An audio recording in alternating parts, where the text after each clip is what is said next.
ایک دن نبی پاک صلی اللہ علیہ وسلم سیدنا ابوبکر صدیق رضی اللہ تعالیٰ عنہ یہ دونوں گزر رہے ہیں مکے سے، تو امیہ بن خلف حضرت بلال حبشی رضی اللہ تعالیٰ عنہ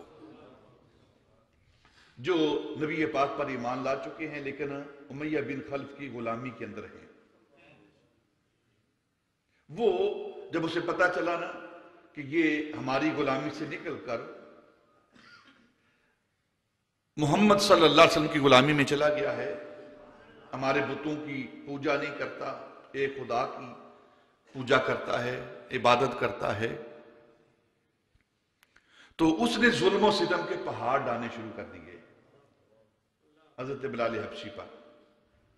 تو ایک دن اس نے ظلم کی انتہا کرتے ہوئے سیدنا بلال حبشی رضی اللہ تعالیٰ عنہ کو تپتی ہوئی ریت پر لٹایا ہوا ہے اور آپ کے جسم پر دہکتے ہوئے انگارے رکھے ہوئے ہیں،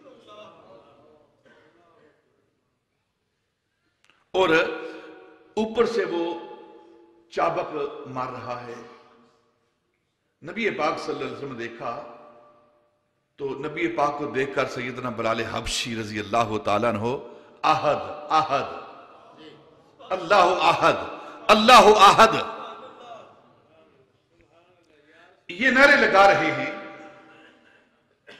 نبی پاک صلی اللہ علیہ وسلم نے دیکھا کہ اتنا ظلم ہو رہا ہے، اتنی تکلیف دی جا رہی ہے، اس کے باوجود یہ احد احد کہہ رہا ہے، اللہ احد کہہ رہا ہے، اللہ کی وحدانیت کے نعرے لگا رہا ہے۔ تو نبی پاک صلی اللہ علیہ وسلم فرمایا کہ فکر نہ کر بلال، اللہ احد ینجی کا، فکر نہ کر، ایک دن اللہ وہ جو احد جس کے تو نعرے لگا رہا ہے نا وہ تیری نجات کا سامان فرما دے گا، وہ سامان فرما دے گا۔ سیدنا ابوبکر صدیق رضی اللہ عنہ ساتھ ہیں، نبی پاک نے کچھ نہیں کہا سیدنا ابوبکر صدیق سے کہ آپ اس کو آزاد کراؤ، پیسے خرچ کرو۔ آپ نے یہ لفظ سنے نبی پاک کے تو فوراً سمجھ گئے کہ میرے آقا کیا چاہتے ہیں، کیونکہ رازدار مصطفیٰ ہیں نا، رازدار مصطفیٰ ہیں سیدنا ابوبکر صدیق، فوراً سمجھ گئے۔ آپ گھر گئے، اپنے گھر سے سونا لیا، سکے لیے، چادر لی، بلال حبشی کو آزاد کرانے کے لیے سامان لیا، مال لیا، آگے امیہ بن خلف سے کہنے لگے کہ تجھے شرم آنی چاہیے، ایک انسان پر یہ ظلم و ستم کے پہاڑ ڈال رہا ہے، تجھے زیب نہیں دیتا کہ تو انسان پر اس طرح کے ظلم ڈائے۔ تو اس نے کہا کہ اگر تمہیں اتنا ہی اس سے پیار ہے، اتنی ہی اس کے ساتھ رغبت اور شفقت ہے تو تجھے آزاد کروا لے، سے میری غلامی سے آزاد کروا لے۔ آپ نے پوچھا کیا لیتا ہے، مانگ کیا مانگتا ہے؟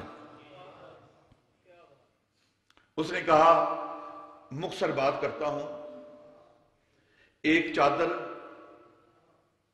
وہ دو، 10 اوکیا سونا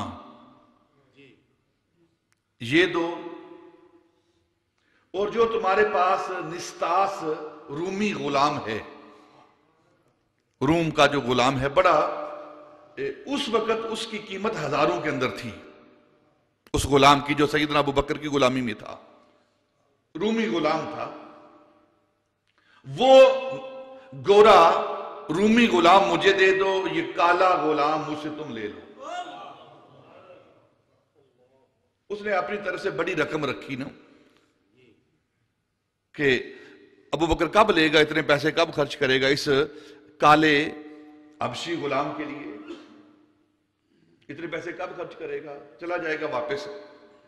تو سیدنا ابوبکر صدیق نے بغیر کسی بات کیے، بغیر آرگومنٹس کیے، بارگیننگ کیے ہوئے، آپ نے وہ 10 اوکیا سونا دیا، چادر دی، اور اپنا جو غلام نستاس تھا رومی غلام اسے امیہ بن خلف کو دے دیا، یہ لے لے اور بلال میرے حوالے کر۔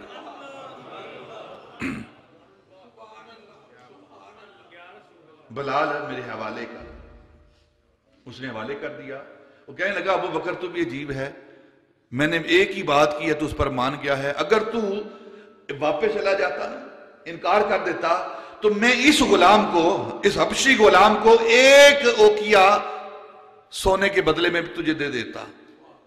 میں نے 10 مانگے ہیں, تو نے 10 ہی دے دیے ہیں. اگر تو چلا جاتا, انکار کر دیتا, تو میں ایک اوقیہ تجھ سے لے لیتا اور اسے تجھے تیرے حوالے کر دیتا. حضرت بلال حبشی رضی اللہ تعالیٰ عنہ نے جب یہ بات سنی تو آپ خاموش بیٹھے رہے. سیدنا ابوبکر نے کہا سن, اس کی قیمت کیا ہے؟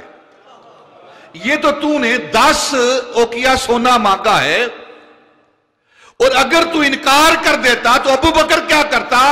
تو مانگتا کہ اس کے بدلے میں 100 اوقیہ سونا لوں گا, تو ابو بکر وہ بھی دیتا.